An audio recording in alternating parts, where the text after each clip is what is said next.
This is Saturday Morning Mysteries. And we're your hosts, Alexis and Grace. Hello, everyone, and welcome to Saturday Morning Mysteries, our favorite podcast, and hopefully yours too, where we are your hosts. I'm Alexis. I'm Grace.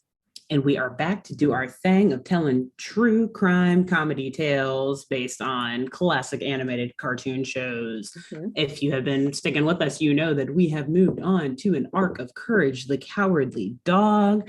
It's been a fun 2 weeks so far talking about this show and reliving the memories that we had watching it growing up. And today, week 3, Grace is on deck to be our storyteller. So, Grace, I'm going to hand it over to you unless there's any business that I am probably forgetting to tell the lovely people out there. But I think I'm also probably forgetting any business. Cool. So let's just jump right into it. Comment, share, subscribe, follow us on social media at SatMoreandMist, all those things if you dare. No, just do it, whether you dare or not.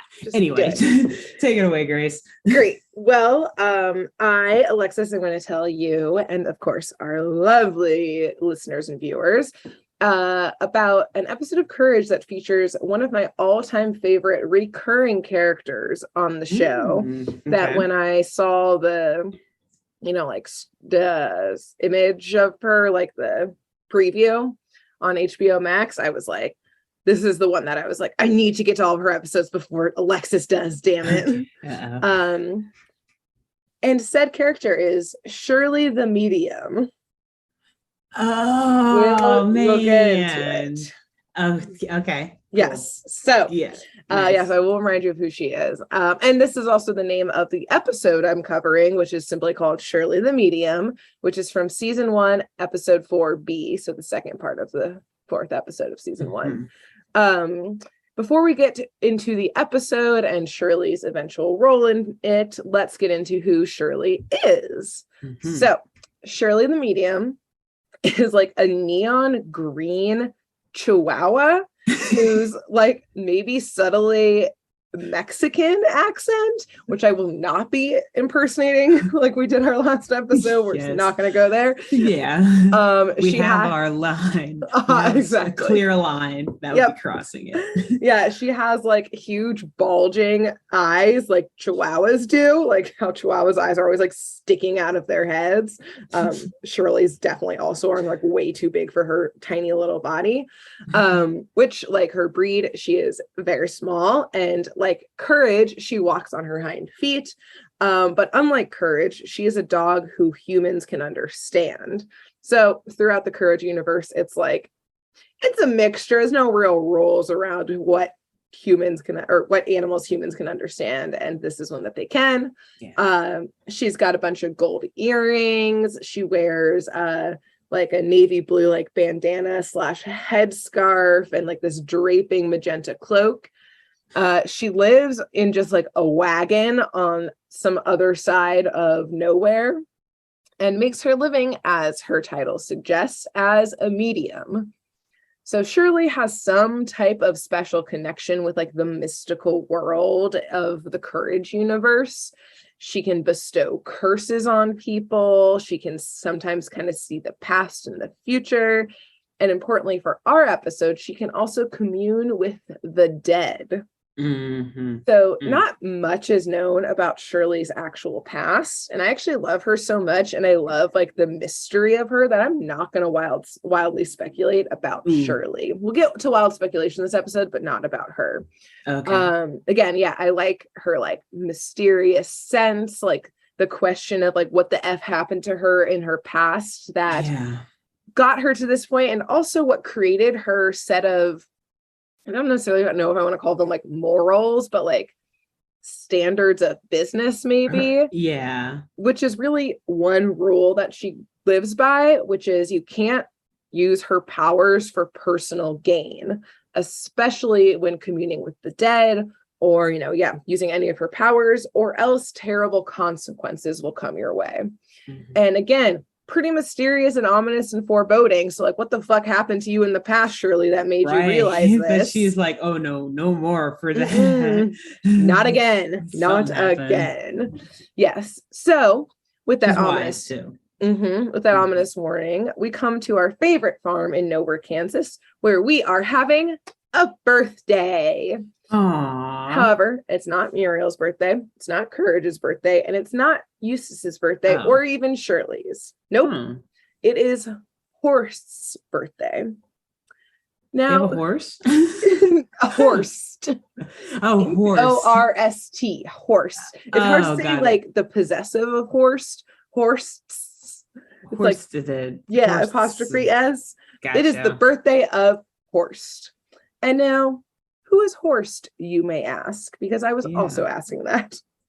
Start of this episode. Horst, which I also like, I just can't get over like what a weird name Horst is. Yeah, and it like Horst. is very weird and hard to say for some reason. That S and T is just I don't love it, but I'm gonna say it a lot this episode. So sorry. So deal with it, y'all. Yeah, Me too, I didn't write it. I didn't name this character. So Horst is a like big chinned, bald. He's got like these like almost like cool hip, like perfectly round sunglasses explorer.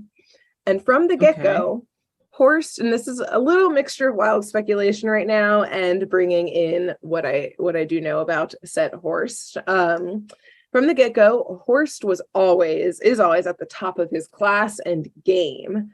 He grew up a very skilled hunter and marksman, and he's always been very curious and hungry for bigger game and harder animals to conquer. And he was always interested in just that general sense of a bigger and larger challenge. And he was always had a sense of curiosity, but not a curiosity in the sense of like, oh, let me get this next mark because I'm interested in learning about this new animal or this new place that the animal lives in, but instead just about getting new things, trying to conquer things.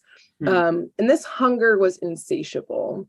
He used his hunting prowess in competitions to start earning enough money to travel and to get out of the small town that he grew up in, where everything was easily within his grasp and there was really no challenge for him there. So again, started to earn this money through hunting competitions, I think, in order to go on to the next biggest challenge. And this small town that he grew up in, by the way, was Nowhere. And not just anywhere, Nowhere, but actually right at the same farm that Eustace and Muriel and Courage currently live in. And he grew up there because that was his family's home, as well as Eustace's family's home, because Eustace and Horst are brothers. Or rather, they were brothers because Horst is dead. So, yes, as Horst brought more money in while he was growing up, again, he fled Nowhere as soon as he could, once he kind of conquered all of the animals and things that he could get in Nowhere. And he started taking his expeditions, his hunting expeditions, to all corners of the earth. And as he was doing that, he started getting an interest in just generally exploring. And I say all corners of the earth. And by that, I mean corners of the earth that he believed had been untouched by humans. Though many of these places, yes, were obviously already touched by humans. So while Horst and much of the world called him a great explorer, we can maybe call him a little bit of a colonizer. Definitely going into places that people already were, taking things for himself. The whole family, his whole family's got issues. Yes, they do. And now obviously there's nothing wrong with like a responsible hunter or a respectful observer of another culture and peoples, but Horst was neither of those things. I believe that not only did he try to get his hands on the treasures that many thought were lost, again, he'd go to these remote corners of the world, originally for hunting, learn about some legend that was there and decide, well, I'm already here. I might as well go take it. Like, I'll call it exploring. I'll make a map and say I was exploring the area. Great. And if I happen to, hunt or what I think was actually the source of all of his riches, poach an animal or two while I'm here. Another one will be born. Yeah, c'est la vie. You'll earn some money some other way. Another animal will be born. I'll get on the cover of Nat Geo as the great explorer holding like some rare jaguar or something like that. Yes. Glorify this man. Yeah. So it's unclear exactly how Horst died, although it is assumed that it was on one of his like explorations and some accident happened. And said again, accident or explorations, air quotations. Yes, exactly. Poaching expeditions, whatever. Right. Again, brought him to far off exotic places, which I don't think is actually that wild of speculation, including my like poaching belief about him, because we do see a picture of him in the farmhouse in present day, where he again is in like an explorer's outfit, and he's holding some type of like purple squid octopus thing around him that he definitely would have poached in like the middle of a jungle or something. Yeah, I was gonna say they're in like the middle of the desert, so he definitely took that from somewhere. Exactly. Yeah, he took that from somewhere he shouldn't have. I think he got his hands in a lot of jars that he wasn't supposed to have his hands in, and just in generally was pretty careless with what he wanted, and he just went ahead and took it. Again, all under the name of quote unquote exploration. But as you can both assume, and as we've learned from other episodes and shows such as Scooby-Doo and The Curse of the Aztec Ghost, things like poaching, desecrating ruins, colonization, etc., can bring all types of, bad luck, bad voodoo, bad juju, bad vibes, bad curses, whatever you want to call it. All of the bad shit, basically. Upon karma upon said explorer, colonizer, curse breaker, accursed. Accursed human being, curiosity killed the cat, etc. Bad human being, whatever. And so it becomes obvious kind of from the get-go of this episode that Horst and Eustace had a very bad relationship growing up. But not because Eustace had some moral problem with Horst's like illegal poaching or colonization activities. Instead, it was a relationship really just based on envy and jealousy, because Horst grew very, very, very rich with all of his illegal activities. And Eustace both resented that while he was alive. Eustace was never good at the things he did. Horst never brought him along on these adventures. Instead, Horst just grew in glory, quote unquote, or infamy, maybe. And grew steadily richer, and Eustace just stayed at the farm. So a lot of jealousy there. But I think that this resentment and jealousy actually grew to hatred when Horst died. Again, not because of some moral high ground. I think Eustace grew to hate Horst when he died simply because, and Eustace kind of says this, because Horst never shared his treasures and riches with Eustace. Oh my God. He was not in the will. Supposedly Horst had buried some of his treasure somewhere and just didn't tell Eustace about it. And so Eustace is just fucking pissed. Isn't that kind of like a catch-22 though? It's like he probably didn't tell you about this stuff or put you in the will because you treated him like shit, or because like you two fought a lot. Like maybe if you slept up to him a little bit. I would say if there's one thing we know about Eustace, that he doesn't really have a lot of like care for how he treats others. True. He maybe only cares about how they treat him. Personality. And it's never, I think Eustace is one of those, again, like narcissism.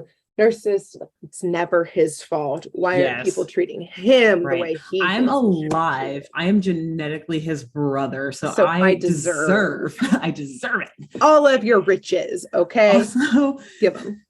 Also, do we see Horst at any point? Like, what does he look like? Do we know? Or maybe you'll get to that later. No, I'm just very curious and if he looks just like Eustace or if he's like way more handsome or something. So it's very funny. So we do see that one picture of him. Hilariously, he does seem bald, but he has like a safari hat on. But he's got like the big protruding chin, but instead of like, I don't know, Eustace's is almost like a waggling big old chin. Horse is definitely like the strong jawbone, and he's got like the big, like, you only see him like waist up type of thing, but like clearly like he goes to the gym, like he's got like kind of a big figure, like muscular figure. Again, he's like draped around him these like tentacles of this beast that he poached.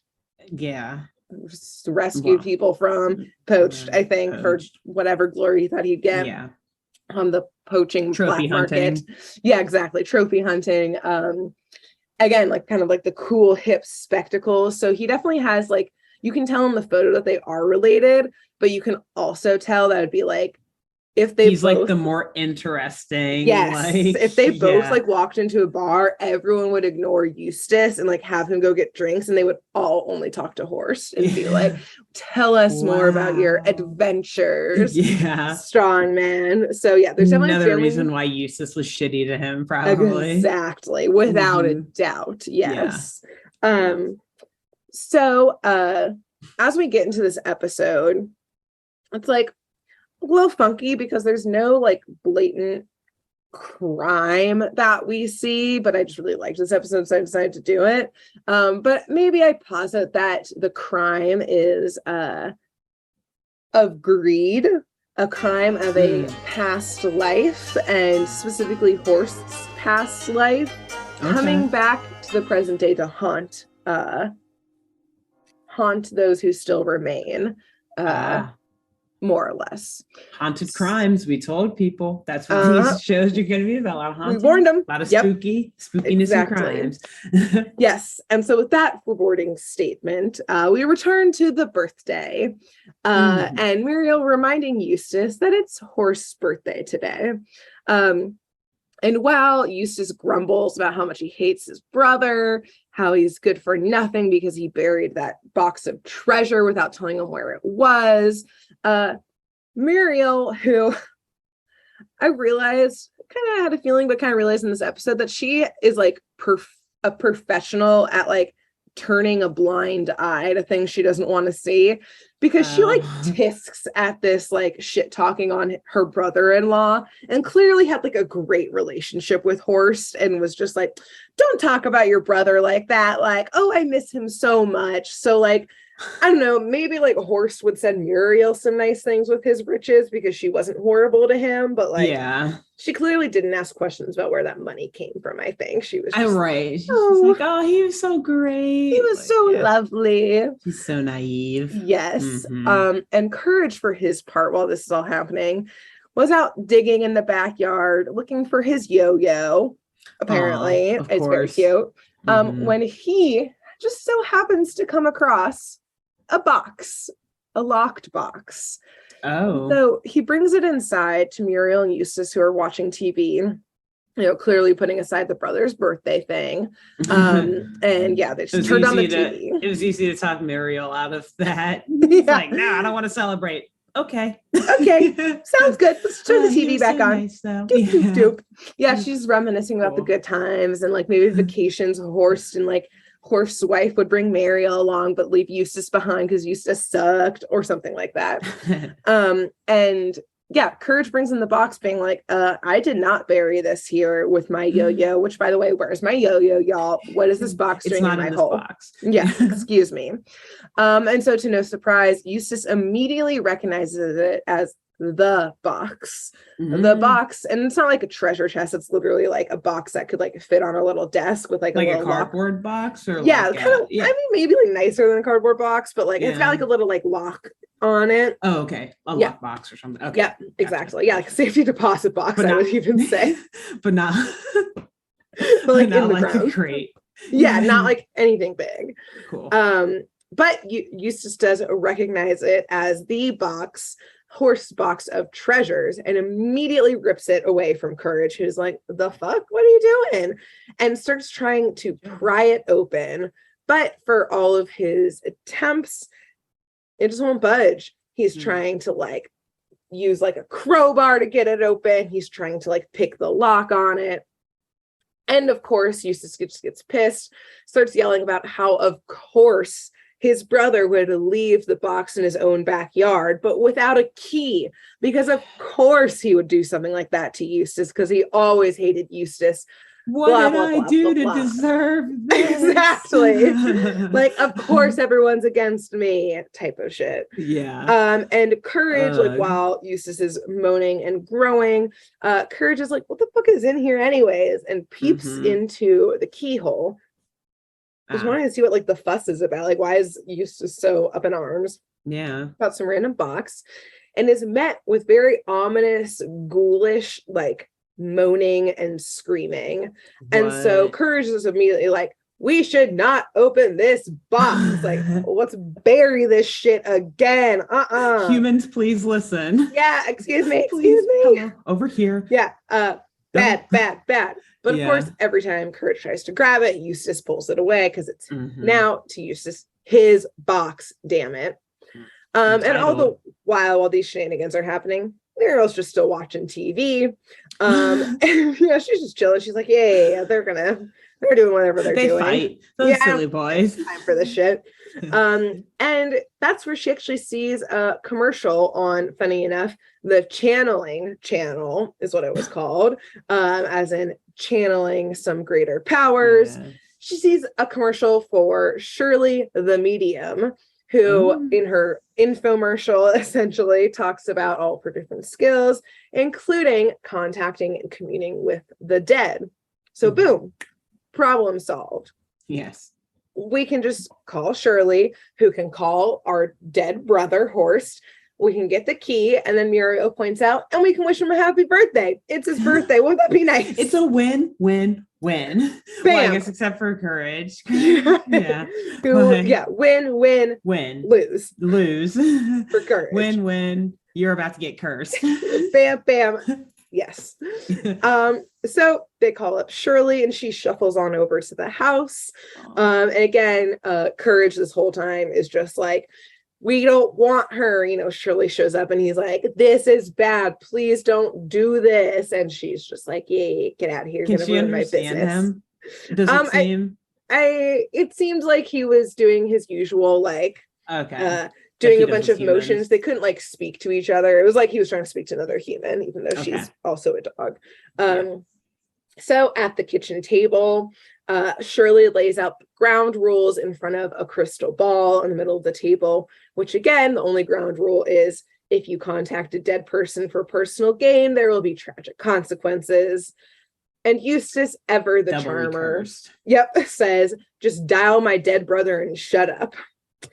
It's literally what he says to her. So she's like, okay, bitch. Yeah, exactly. But they're all sitting there. Muriel's just like, doop. Again, ignoring Muriel, control your man. Yeah, get them together. So originally, I was just going to jump right into like how they eventually were able to contact Horst. But multiple shenanigans happened during those attempts. I just want to tell you about them real quick in a couple lines. Nice. So one, when Shirley contacts the dead, again, she's like this little, like very disheveled, or like not disheveled, like kind of wigged out looking, because again, Chihuahua eyes, Chihuahua. So when she contacts the dead, she just like goes into this like trance in which her head just like tilts back, her eyes close, and her mouth just like gapes open, and she's just like, which is like very funny. Two, when she makes the quote unquote call to Horst, it's like literally like she is a phone, and she gets like the busy dial tone because it's just like a phone call to the dead somehow. On the third attempt, because again, it's like literally, I guess, a phone call to the dead, and like her mouth is like wide open. Yeah, just like like the whole time, and like the dead like speak through it the whole time. She's just like head tilted back, mouth open. On another attempt, Gertrude, who's apparently Horst's dead wife, picks up quote unquote the call, and Muriel and Gertrude, again Horst's wife who's also dead, are like, oh my god, hey girl, and they start talking about like pie recipes. Like, oh, are you putting vinegar in the pie? Oh yeah, for the blueberry pie. What's up? I miss you so much. And they're just like gabbing for a minute. They're just catching up. And Eustace is pissed. Her mouth too. Yes. Yeah, literally the whole time she's just like unmoving, mouth open still. Oh, that's so funny. I love this show so much. I'm sorry. It's like the small things like that they do. Yeah, exactly. So That's just funny. like quick catch up time. Eustace is pissed. Yeah. Eustace is also like, this is bullshit. This is clearly not working. It clearly is working. Yeah, exactly. What are you like talking about? It was literally just it was his wife that picked up instead of him. Yeah. I do want to say also dialed the wrong number. Or he just like isn't at their spirit home like or in the shower or something like that. Call back when he's free. Yeah, exactly. Let them catch up for a second. And at another point, as everyone's like starting to doubt her abilities, she like taps into like her crystal ball really quick, like snaps out of the chance and is like, I'll show you that I know how to do shit. And I only mention this because it's very cute. She looks into their crystal ball and she's like, Courage, your yo-yo's under the couch. And he goes and gets it and his tail's wagging and he's so excited because he found his yo-yo. And he momentarily forgets about the very scary box. But anyway, whatever it takes to take your mind off of things for a minute. Exactly. Relax your mind. Play with your yo-yo. Also very kind of her to like go through all of them. I'm sure it's like not super easy to like fall into that trance. Yeah. So like for her to do that real quick to be like, hey, Courage, here you go. Here you go. Also, look, I am good at this shit. Yeah. Again, they were already talking to Gertrude, the dead wife. Yeah. But eventually they do call back. I guess Horst is out of the shower at this point. And they get Horst on the phone, who immediately starts to fight with Eustace about the box. And Horst is like, bro, bury that shit again and forget about it forever. There's nothing in there for you, Eustace. You were not supposed to find that shit. Put that box back. But Eustace, ever, of course, the greedy bastard, keeps pushing him.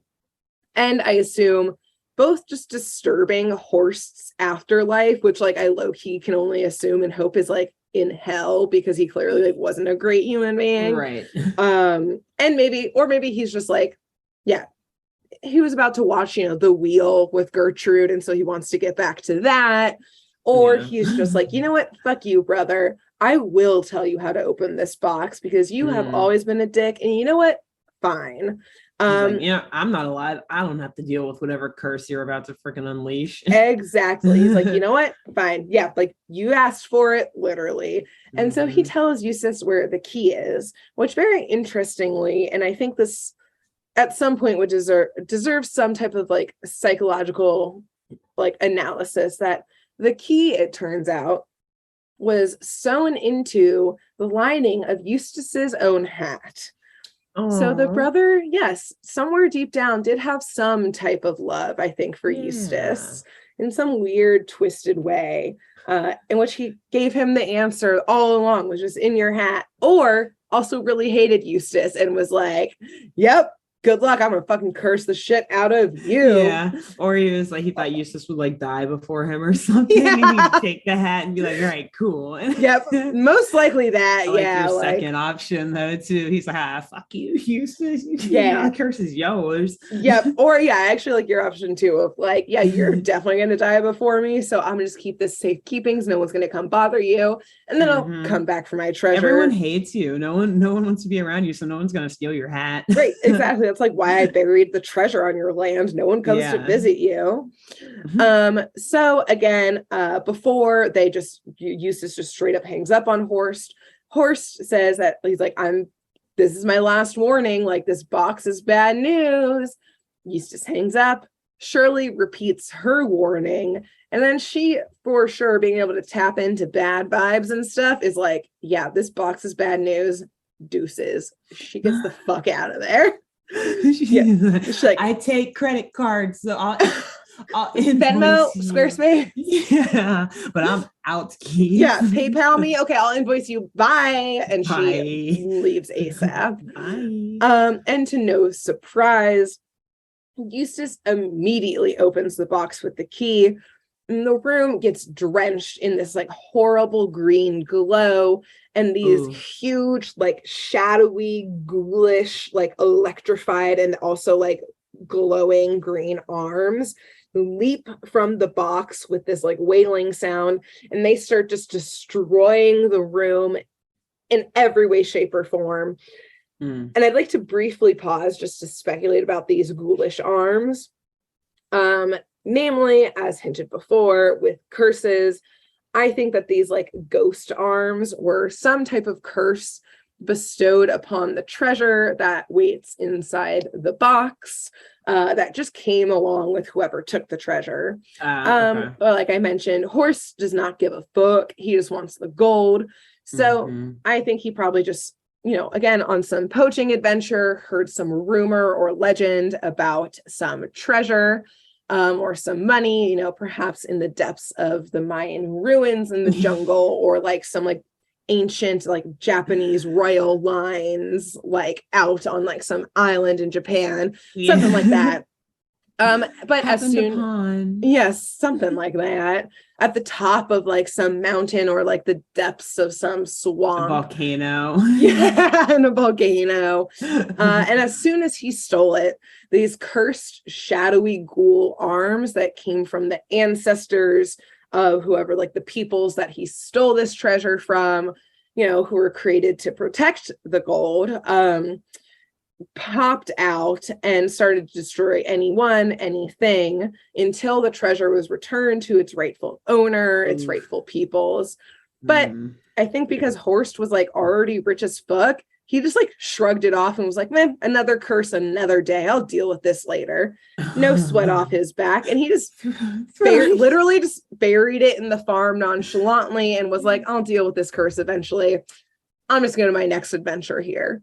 Wow. Yeah. So he's like, I think he's probably got a lot of curses under his belt, just waiting, buried somewhere. Because he's racked up enough at this point that he literally was like, I'll get around to this one. Maybe that explains why so much creepy shit happens at their house and their house alone.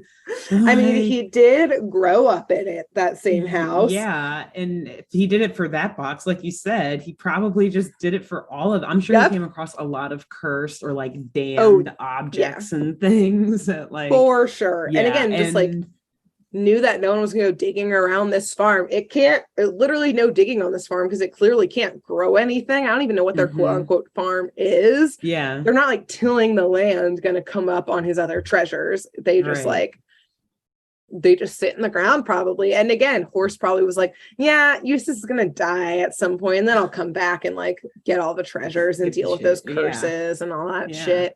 But on to the next adventure. Type of thing. And foremost. Wow. Yes. So hilariously, I want to say that the arms are like grabbing at Eustace, and for a second, Courage is like trying to save Eustace and like pull him away, but the arms like are kind of swatting at him, and so Courage is like, okay, and like tosses Eustace to the arms and then runs off to try and save Muriel. He's like, I gotta pick my battles, and you are not my priority. 100% understood. Yes. I mean, like, I don't think a single person watching or listening to this episode or to the actual Courage episode would disagree. Yeah, exactly. Like, this was there was one choice Courage could have made there, and he made the right choice. Yeah, this is not like a cowardly moment. This is like a get rid of my problem. Right, exactly. He's like, oh, that's 2 birds, 1 stone. Yeah. Appease the curse, make my life a little easier. 3 birds, technically. Save Muriel as well. Bam! Become the hero for Muriel. Yeah. Unfortunately, though, Courage is not fast enough to get to Muriel because, literally ghoul cursed arms. And another one of the hands grabs Muriel. And as they are pulling Eustace and Muriel into the box, Courage just goes and like gets a rope to like hold them in place, which I guess is strong enough to like keep them there. Courage is like really good at tying knots, maybe. And Courage, again, pretty resourceful. He's like, you know who knows how to deal with spooky ooky things? Shirley. So he runs to get Shirley, and like as he bursts into her place, she just goes, the stupid one opened the box, didn't he? And Courage is like, So she's like, all right, I'm gonna deal with this shit. Yeah, okay. So by the time they get back, and this is a pretty short episode because, again, no major actual crimes. So they get back to the house. It's like falling apart left and right. Shirley is just like unfazed. She's just muttering about like what an idiot Eustace is. She just like strolls in as, again, like these ghoulish shadow arms are like trying to pull like Eustace and Muriel like into the box. Like Courage is screaming and freaking out. Shirley just like sighs, walks up to the box and just kicks it closed. Which like snaps on the arms, and like $100 bill like flies out, which I'm pretty sure she just like grabs as her payment and just like walks back out. Yeah, it's that invoice you. Yeah. Well, actually, this is saving some paper. I'll just take for my right trouble. Yeah. Wait, she just kicks it shut. I love Shirley so much. And she literally doesn't even blink an eye. She's just like, kick, like this dumbass. Of course he opened it. Also, she didn't have to use any of her like spiritual or like psychic or media. Like Courage could have kicked it shut. Muriel could have kicked it shut. Anyone could have kicked it shut. Nope. She was just like, boop. Bye. Thanks for. I won't bill you. Instead, I'll just take this $100 bill. I'll include this as a tip. Thanks very much. But Eustace, ever again, the greedy son of a gun, immediately reopens the box, being like, see, I knew there was treasure in it. Oh my gosh. Luckily, though, the arms grab Eustace. Courage has figured out how this box works now, so he just kicks it shut too. But this time, the arm manages to pull Eustace into the box, and then Courage kicks it shut and it gets locked behind Eustace. And luckily for everyone, this time the box is full of money, cursed money, apparently, but Eustace doesn't give a fuck. Is the money like floating around cursed or something? It's just like stacks and stacks of money. Okay. But you can't get out from the inside, or at least not when it's locked, which, again, like I said, luckily for everyone, because Courage hides that key for himself for a little bit, and we just see like Eustace like kind of yelling in the box as Muriel is like on her rocking chair just knitting and watching TV, and Courage is just like playing with the yo-yo, and they're talking about how they're just enjoying their time together just for a little bit longer until they can find that darn key again and let Eustace out of there. And that's it. Wow, unfortunately, that may have been the only crime in the episode right there. But I mean, if I were, did Muriel have a defense there? The psychological abuse. I would say, yeah, Muriel didn't know that Courage, quote unquote, lost the key, or that she didn't know where the key was. She thought it was just lost again. Yeah. She's like, as soon as I finish this scarf that I have no need for in this hot ass middle of nowhere town of Kansas, we will think about where we may look for the key. Yes. I will think about thinking about it, but after this episode. Courage, it's in your back pocket. Okay, well, that's good. Now that we know where it is, as soon as I finish this scarf. Do you want some soup? We'll make us some soup real quick. We need the energy to unlock this box, just in case the shadow arms we have again. To bury it as soon as we open it. So exactly. We should bury it now, and then no one knows where it went. Honestly, anyway, if that was like the last episode of Courage the Cowardly Dog, I would surmise that they just fucking left Eustace in there and buried the box and just called it a day. That would be a good way to end the series. I know, right? The audience would have been quite satisfied. Yeah. Like the final justice happens, and it's Muriel and Courage slapping back at Eustace. Maybe they're just messing with him. They'll get him out. That's later. Yeah, maybe. So again, a very short episode, but I thought a fun one. So I just wanted to tell it, to introduce Shirley, because I'm sure she will come back in our arc here. Yes, she's just a badass. Pretty sure she will. And if nothing else, like she's yet another one of the more iconic characters from this show, because she does have a lot of other appearances. She, as we saw, is a total boss.